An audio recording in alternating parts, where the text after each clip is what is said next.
حضرت موسیٰ علیہ نبینا علیہ السلام اللہ رب العزت سے کلام کرنے کے لیے کوہ طور پر گئے. اس وقت فرعون نے خدائی کا دعویٰ کر دیا تھا. آپ اگر تاریخ یا ہسٹری کو پڑھیں تو یہ جو فرعون تھا نا موسیٰ علیہ السلام کے دور میں، یہ پہلے امیر آدمی نہیں تھا. اس کا پیشہ کیا تھا؟ یہ قبریں بناتا تھا. قبریں بناتا تھا، قبریں کھودتا تھا. یہ اس کی ڈیوٹی تھی اور اس کو معاوضہ ملتا تھا. اور پہلے زمانوں میں لوگ، جہالت عام تھی، موت کے تصور کو اتنا سمجھتے نہیں تھے، تو جب کوئی بندہ مرتا تھا نا تو اس کے ساتھ خزانہ بھی دفن کرتے تھے. سونا رکھ دیتے، چاندی رکھ دیتے، ہیرے رکھ دیتے، جواہرات رکھ دیتے، یاقوت رکھ دیتے، جو کچھ اس وقت دستیاب تھا ساتھ دفن کرتے. تو اس کو کچھ قبروں سے خزانہ ملا. جب پیسہ آ جائے نا تو پیسے کا سب سے بڑا نقصان یہ ہے کہ بندہ اپنے خالق سے منہ موڑ لیتا ہے. آپ نے کتنے ایسے لوگوں کو دیکھا ہوگا کہ جب غریب تھے تو روزہ بھی رکھتے تھے، جب غریب تھے تو نمازیں بھی پڑھتے تھے، جب غریب تھے تو کانوں کو ہاتھ لگا کے توبہ توبہ بھی کرتے تھے. لیکن جیسے ان کے پاس پیسہ آیا، کپڑے کھڑکنے آ گئے، سواری اچھی آ گئی، سوسائٹی میں سٹیٹس بن گیا، تو پھر وہی لوگ ہیں کہ جب اذان ہوتی ہے تو وہ کہتے ہیں بڑا ہی بیل ہے مولوی، ہون پیشی نہیں پڑی، ہون ڈگری بھی ہو گئی اور کوئی کام نہیں ہے. پھر ایسے ایسے بکواس ان کی زبان سے نکلتے ہیں. اقبال رحمۃ اللہ علیہ نے اس کی ترجمانی کی ہے اور فرمایا ہے کہ آ کے مساجد میں ہوتی ہیں صف آرا تو غریب، زحمت روزہ جو کرتے ہیں گوارا تو غریب، زندہ ہے ملت بیضا غربا کے دم سے، عمرا نشہ دولت میں ہے غافل ہم سے. پیسہ ایسی چیز ہے. فرعون کے پاس بھی آیا تو وہ خدا بن بیٹھا اور اس نے کہا آنا ربکم الاعلی، کہ میں ہوں سب کا رب.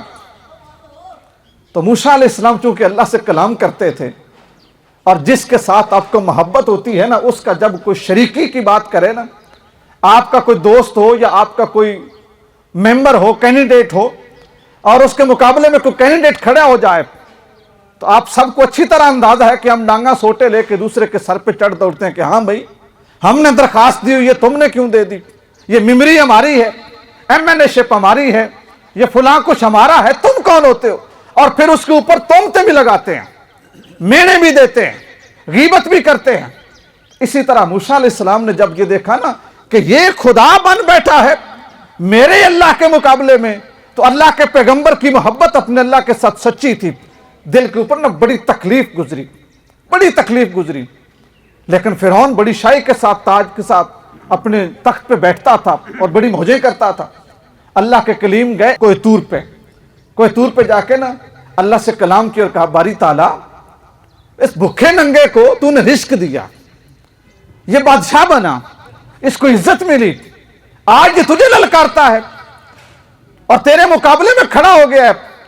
میرے رب، تو جو رب العالمین ہے، سارے جہانوں کو پالتا ہے، تو جو رازق ہے، میرے رب اتنا تو کر، اس کو امیری سے نکال کے غریبی میں ڈال دے، اس کا رزق تھوڑا کر دے. جب پیسے تھوڑے ہوں گے تو کوئی نوکر چاکر نہیں ہوگا، اچھے کھانے نہیں ہوں گے اس کے گھر میں تو اس کا تکبر ٹوٹ جائے گا. میرے رب اس کا رزق تنگ کر کہ اس کو اپنی اصلیت کی سمجھ آ جائے. تو نے اس کو دولت دی تو یہ خدا بن گیا. اب سنیے جواب کیا آیا، اور پھر اس صفت کو ذہن میں رکھیے، رحمان اور رحیم. جواب آیا اے میرے کلیم، وہ بندہ ہو کر، دھیان سے سننا اس جملے کو، اے میرے کلیم وہ بندہ ہو کر بندگی کو بھول بیٹھا ہے، میں خدا ہو کر خدائی کو نہیں بھولوں گا.